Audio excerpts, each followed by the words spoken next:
The US needs to stop funding Israel and stop giving it any aid whatsoever. If Israel wants to buy any arms from the US, that's fine. But why should American taxpayers pay for Israel and their arms? And I'll explain to you why it's a lose-lose for both sides.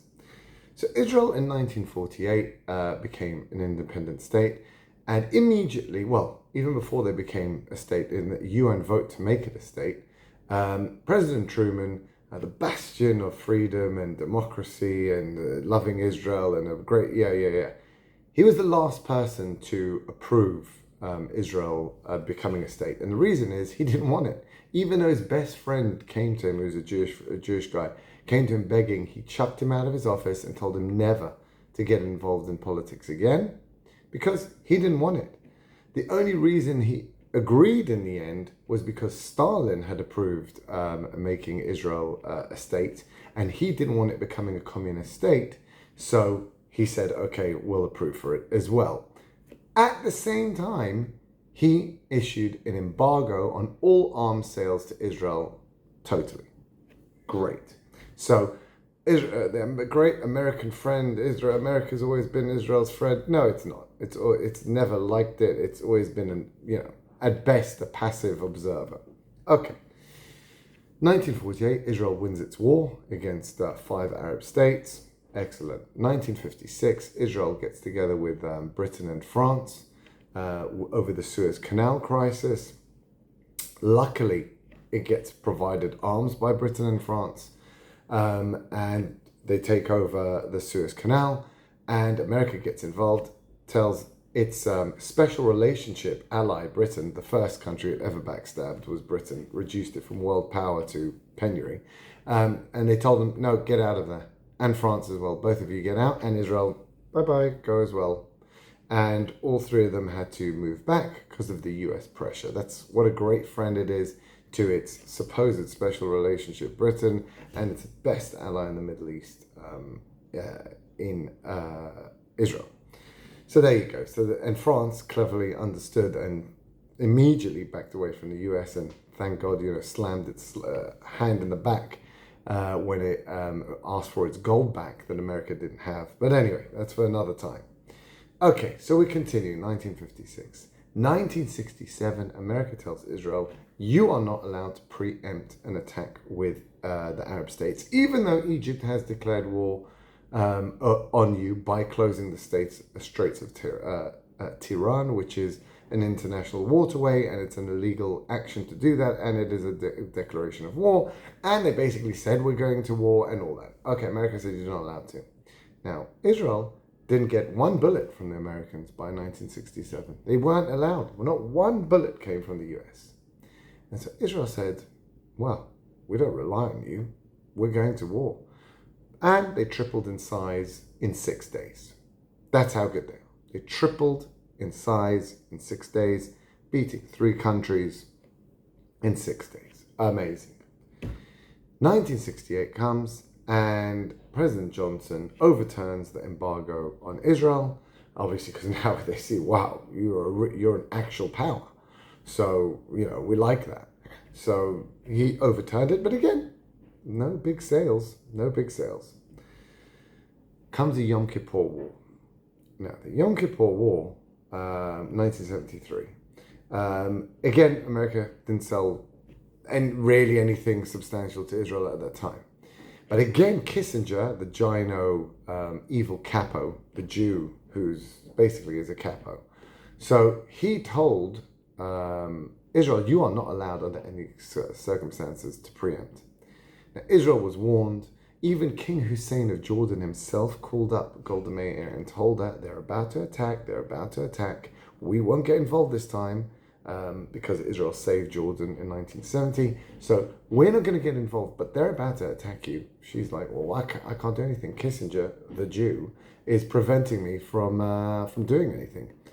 So they took it. They nearly got totally destroyed. And in the end, because of that, they'd run out of arms, they run out of ammunition. They were using British tanks, they were using French and Israeli-made planes. They had no American planes. But they run out of ammo, and they needed a resupply. Again, Nixon said, no, no, no, until Golda Meir, again, friend, bad for democracy, shared values. America doesn't care about anyone other than itself. I'm not going to go into it, right? So it had to take the threat of Golda Meir saying, we're going to have to use nukes,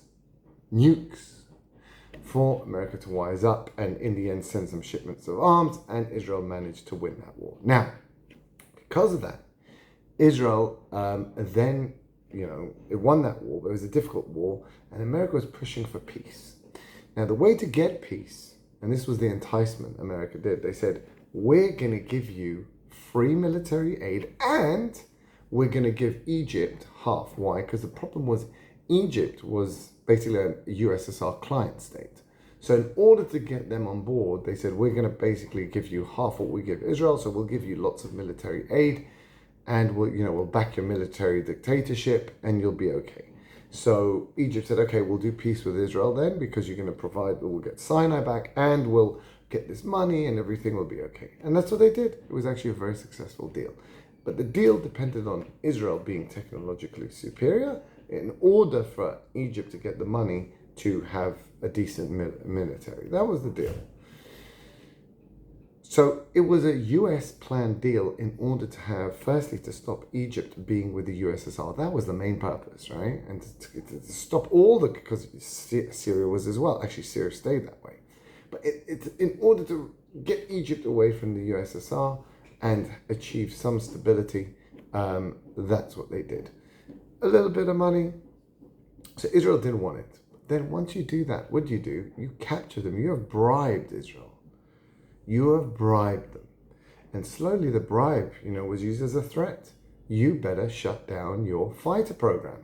Israel had a top tier, like F-16 competitor fighter program, the Kfir, and it was told to shut down because you can buy the F-15 and F-16 from us. And so Israel became dependent on F-15, F-16. Then they were told, there's no need for you to make your own guns. We'll send you the M16. Okay. Luckily, Israel didn't go fully, but okay. And slowly, the weapons manufacturing in Israel got shut down. Until we get to October 7th, 2023, Israel was attacked by Hamas. And by then, by the way, the aid by then had already been changed by Obama. So 100% of all aid has to be spent in America, on American companies. So not one penny goes to salaries in Israel or anything. It's 100% US. It's a money laundering scheme, right? We'll get to it in a bit. Okay, they give you money, you send it back to the US, and you spend it on overpriced American products. Okay. October 7th happens. Israel has no munitions. Obviously, it relies on America. It's shut down all its factories, its planes rely on all ordinances, or it's really the ammo, really, that's the problem. And all of it relies on the US. Now, to explain to you how serious that is, a 155 millimeter artillery shell used by everywhere, that's the most common artillery shell, it cost Russia $60 to make. It costs Israel, when they buy it from America, $1,200 to buy the same thing. $60, $1,200. That's the markup of the US bribery, all the kickbacks, all the senators, all the congressmen, all the money laundering. That's how much it costs. $1,200 compared to $60. And that is what Israel is forced to pay now. $3 billion, whatever they give, went in 5 seconds. Israel now has an 8% budget deficit because it is still paying now, it's out of its own pocket, for these pathetic American arms that America won't even give. It's on a leash. It won't, even the ones it requests, Biden says no. But Israel has no domestic capacity, so it cannot make it. It has to rely on America. And so that is the catch-22 that Israel has now found itself, because it took that money, because it took that bribe money. It is now beholden to America. And that's why I say Israel needs to stop taking a penny from America. You want to buy stuff, that's fine. I have no problem buying stuff, but a penny. Because why? It will allow Israel also to buy from China, from India, from Russia.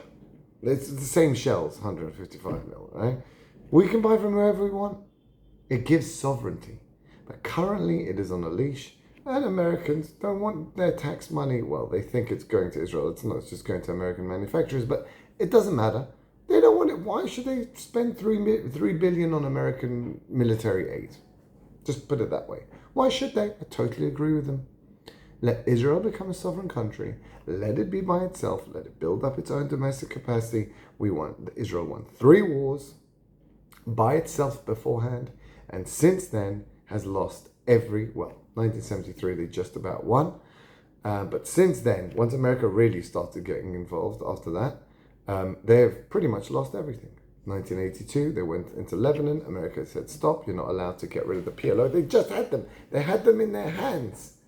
And they were told, no, let him go to Tunisia, and then forced to take him back into Israel. And that started all this mess in Israel. Forced from the peace process in 1993 to take an actual terrorist organization that had spent 10 years before chucking them out to now bring them inside of Israel, thanks to America. That's because America's woke freaks.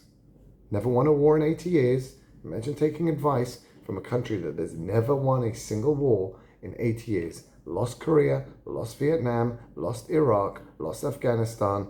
Just loses. Doesn't know how to win a war. And you're going to take advice from them on how to have peace. I mean, it's absolutely crazy.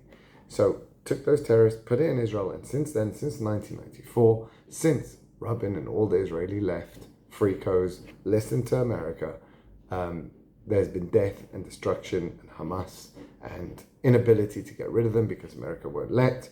Everything has to be targeted, everything has to be civilians. Let me assure you, if Israel gets rid of America, the shackles come off, you napalm the thing, you siege the thing, you cut off the electricity, you cut off the water. Anyone wants to come in and do that, you tell them, we want our hostages back, otherwise every single person dies. Yeah, that's the way it is in life. And that's it. That's how you win wars. Other than that, if you do not do that kind of thing, you will lose. And that's it. So Israel has no choice but to get rid of America. America shouldn't have to support Israel either. Totally agree. Israel should have the freedom to buy from America. And that's it. And Israel should start making domestic production. Thank you very much.